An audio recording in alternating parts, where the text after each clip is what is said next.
আজকে ফুটবলার হামজা চৌধুরী বাংলাদেশে আসছেন। এর আগে আসছিলেন জামাল ভুঁইয়া।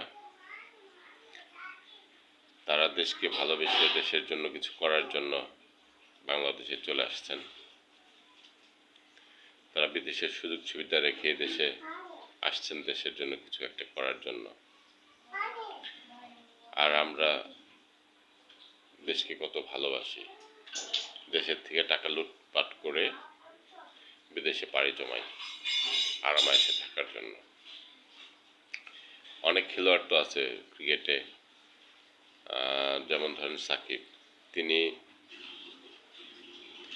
আইপিএল খেলার জন্য টাকা ইনকাম করার জন্য বাংলাদেশের খেলা বাদ দিয়ে আইপিএল খেলতে চলে গিয়েছিলেন।